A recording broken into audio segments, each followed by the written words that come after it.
Hi there, my name is Marty Owings, and today I'm going to paint this building. I'll use a raw umber casein primer, and then I'll use gouache for the painting itself. Today's colors are ivory black, burnt sienna, primary yellow, titanium white, and later I'll use some ultramarine blue. I'm painting in an Etcher sketchbook which has 100% cotton paper.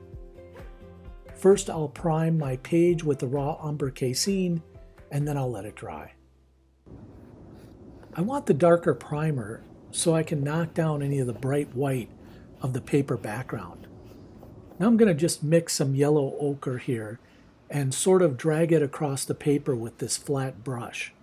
I want to leave the texture in on the paper and give the impression of a brick building, so I'm going to lightly drag the brush across the page.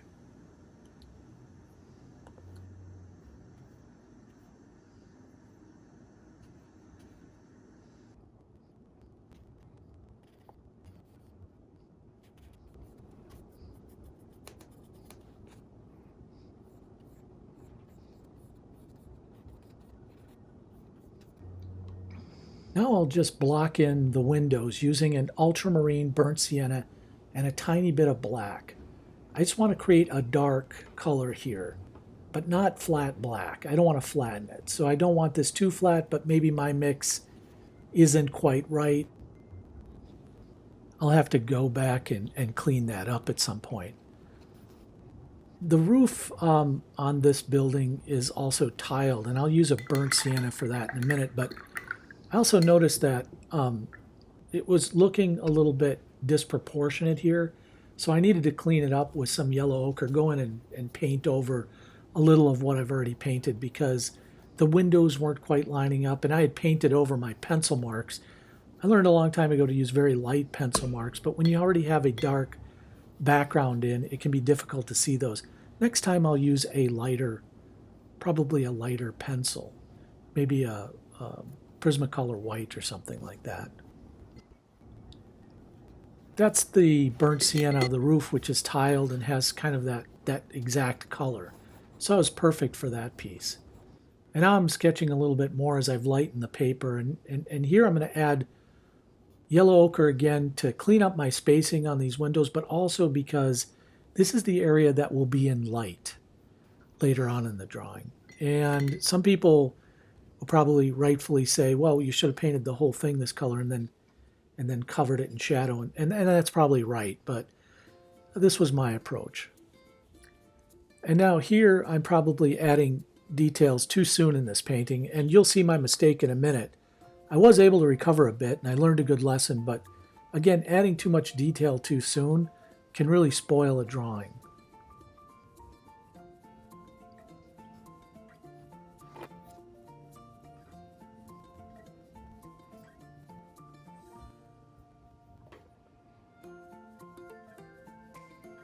So now I'm going to carefully paint in the shadow. This needs to be precise in order for the eye to believe it.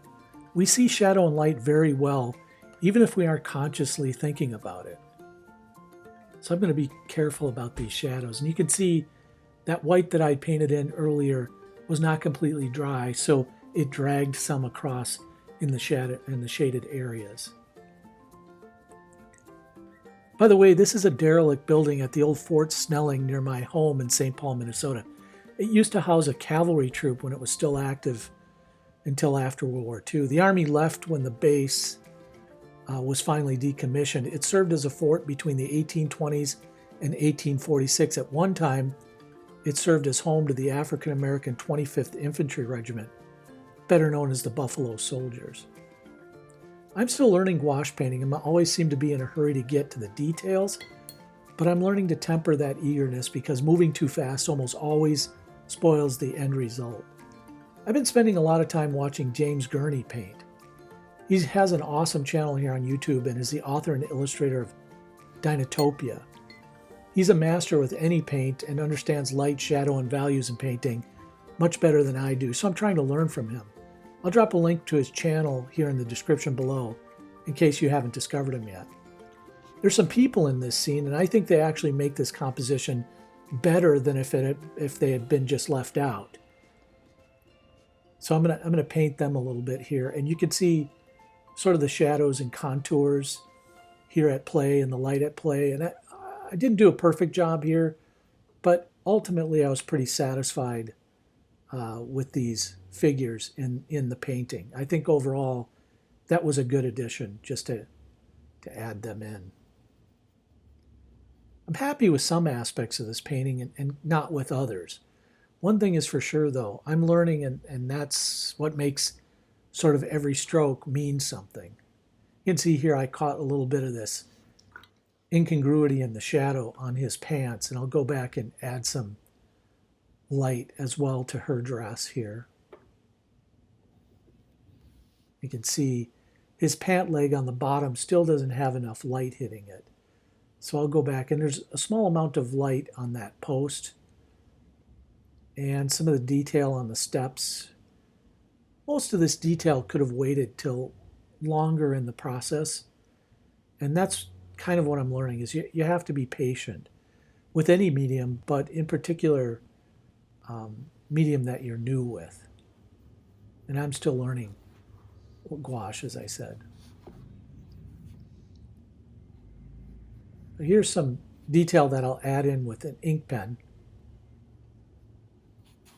And I don't really have a brush that's that fine, so it's okay to use ink. I'm not afraid of mixed media in my work. So here's some more little detail on the stonework at the base of these barracks here. Go in and add, don't be afraid to add pen and ink to clean up your drawing or painting. Just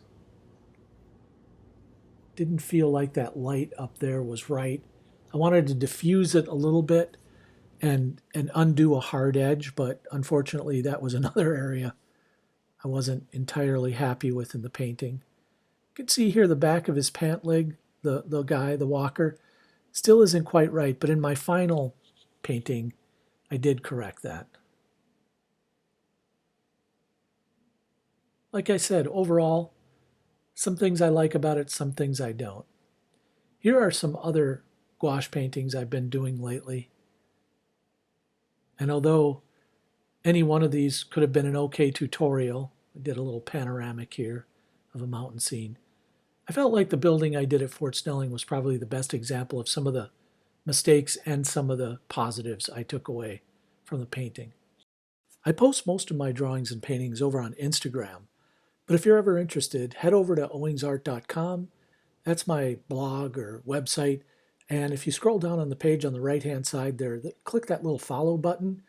You'll join a few hundred other people who follow along on the artistic journey and oftentimes post a collection of work there, because I only post on the blog, every so often. But it's a good way to catch up and keep up with what I'm up to if you're interested. So that's over at owingsart.com, and appreciate the follow. This has been really fun today, and I'd love to hear from you. Drop me a line down in the comments with your tips, tricks, criticisms, ideas. Love to hear from you. Thanks a lot, everybody. So long for now. This is Marty for owingsart.com.